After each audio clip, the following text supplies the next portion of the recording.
নমস্কার বন্ধুরা, welcome to my channel the creative Sumita. আজ আমরা হিন্দু কথা সিরিজে যে দেবতার কথা আপনাদের সঙ্গে শেয়ার করব, তিনি হলেন ভগবান বিষ্ণুর সেই চতুর্থ অবতার, যার একটি গর্জনে থরথর করে কেঁপে উঠেছিল খোদ কালচক্র। কেন পরম দয়ালু বিষ্ণুকে ধারণ করতে হয়েছিল এই উগ্র রূপ? কি ছিল হিরণ্যকশিপুর সেই অজেয় বরদান, যা তিনি নিজের বুদ্ধিতে অমরত্বের কবচ ভেবেছিলেন? এই ভিডিওর মাধ্যমে আমরা জেনে নেব ইতিহাসের সেই সন্ধিক্ষণের কথা, যেখানে একদিকে ছিল হিরণ্যকশিপুরের চরম আসুরিক দম্ভ, আর অন্যদিকে ছিল শিশু ভক্ত প্রহ্লাদের অটল বিশ্বাস। স্তম্ভ থেকে নৃসিংহের আবির্ভাব, সেই ভয়ঙ্কর যুদ্ধ এবং যুদ্ধের অন্তে ক্রোধ প্রশমনের সেই অলৌকিক কাহিনী, সবটাই আজ আমরা বিস্তারিত জানব। আপনি যদি আধ্যাত্মিকতা এবং সনাতন ধর্মের এই বীরত্ব গাথা ভালোবাসেন, তবে শেষ পর্যন্ত আমার সাথেই থাকুন। চলুন হৃদয়ের ভক্তি নিয়ে প্রবেশ করি ভগবান নৃসিংহদেবের দিব্য লীলায়। ভগবান বিষ্ণুর 10 অবতারের মধ্যে নৃসিংহ অবতার হল চতুর্থ এবং সবচেয়ে উগ্র অবতার। এই কাহিনীর শুরু হয় সত্যযুগে, যখন পৃথিবী চরম অশান্তির মধ্যে দিয়ে যাচ্ছিল। ভগবান বিষ্ণু তার তৃতীয় অবতার বরাহ রূপে যখন হিরণ্যাক্ষ নামক এক প্রতাপশালী অসুরকে বধ করেন, তখন থেকেই শুরু হয় এই কাহিনীর বীজ। হিরণ্যাক্ষের ভাই হিরণ্যকশিপু এই মৃত্যু মেনে নিতে পারেনি। তার মনে জন্ম নেয় এক ভয়ঙ্কর প্রতিশোধের আগুন।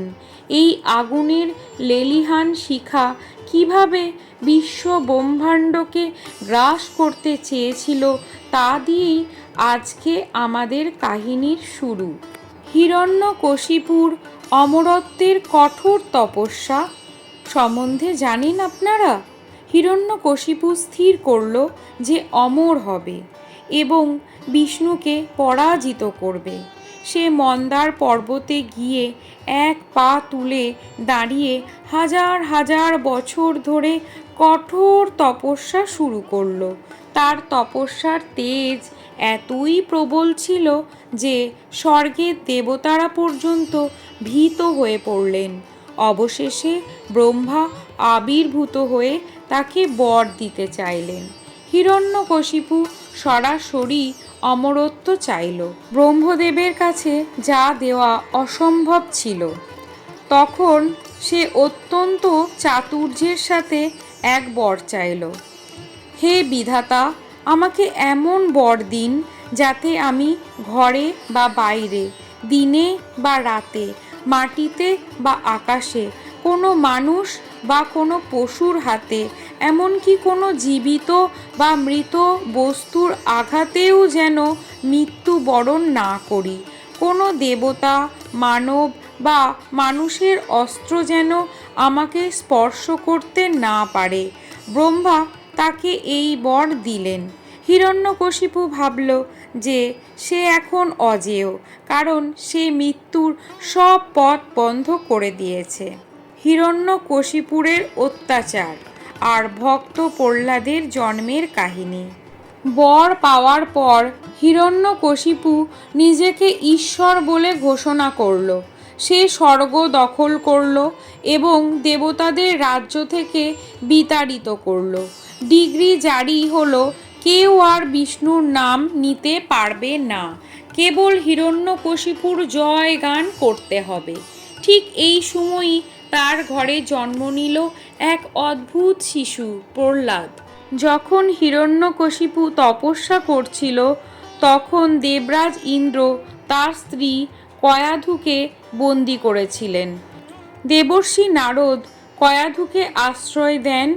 মায়ের গর্ভে থাকাকালীন নারদ মুনির কাছ থেকে প্রহ্লাদ বিষ্ণু ভক্তি এবং ভগবত তত্ত্বের শিক্ষা লাভ করেন।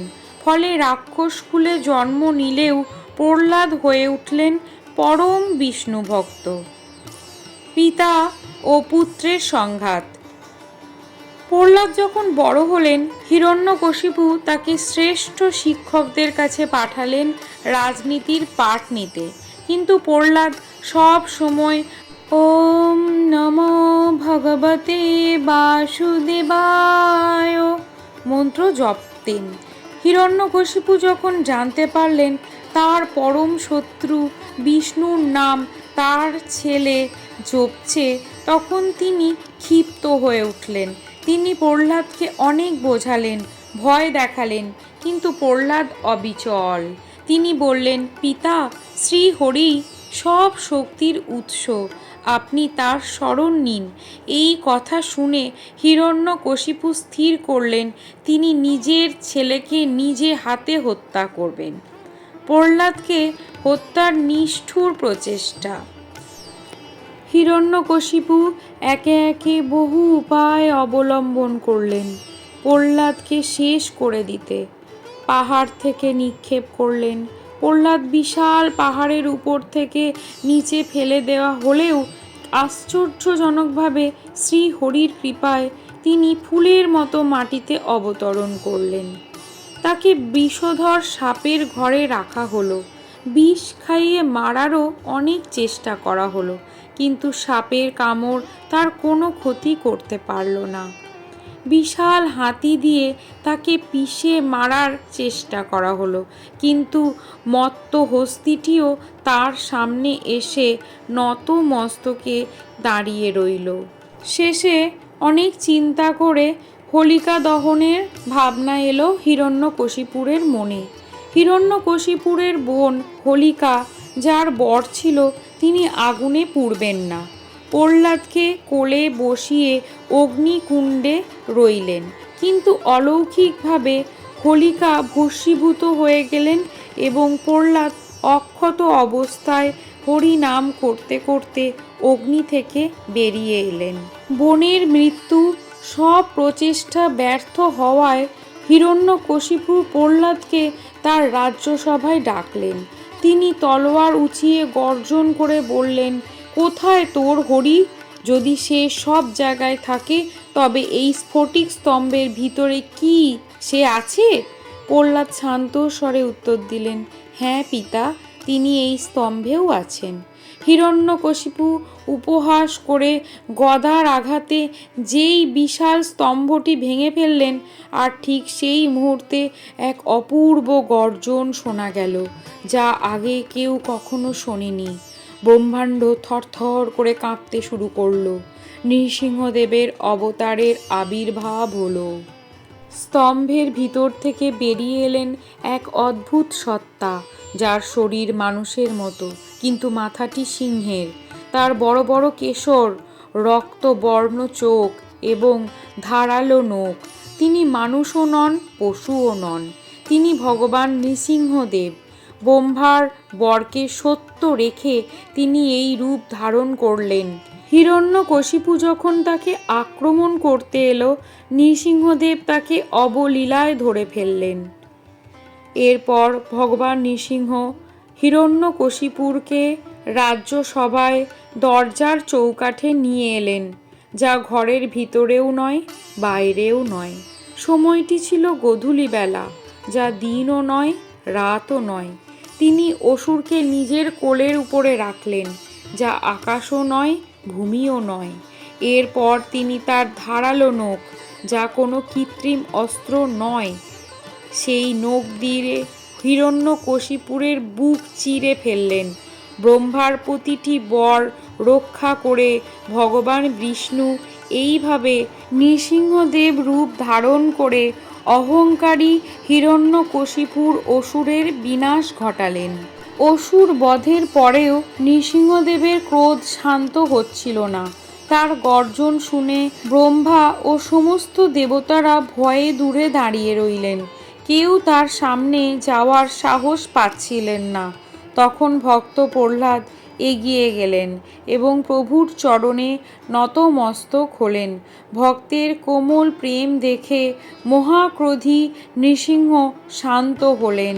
তিনি প্রহ্লাদকে কোলে তুলে নিলেন এবং তাকে বর দিতে চাইলেন, কিন্তু প্রহ্লাদ কেবল প্রভুর ভক্তিই চেয়েছিলেন। ভগবান নৃসিংহদেবের এই কাহিনী আমাদের শেখায় যে অহংকার এবং ক্ষমতার দম্ভ একদিন চূর্ণ হবেই। ভগবান তার ভক্তকে রক্ষা করার জন্য যে কোনো রূপ ধারণ করতে পারেন। যখন আপনার চারপাশ অন্ধকারের দেওয়াল দিয়ে ঘেরা থাকবে, তখন মনে রাখবেন একটি স্তম্ভ ভেঙে হলেও ভগবান আপনাকে পথ দেখাবেন। তার প্রতি বিশ্বাস আর ভক্তি রাখলে নিশ্চয়ই পথ পাওয়া যায়। শান্তি যখন বিঘ্নিত হয় আর অহংকার যখন সীমা ছাড়িয়ে যায়, তখনই সত্যকে রক্ষা করতে পরমেশ্বর ভগবান এক অভাবনীয় রূপে আবির্ভূত হন। না তিনি পূর্ণ মানুষ, না তিনি পশু, তিনি নৃসিংহ। ভগবান নৃসিংহ আজও সংকটের সময় তার ভক্তের রক্ষা করেন।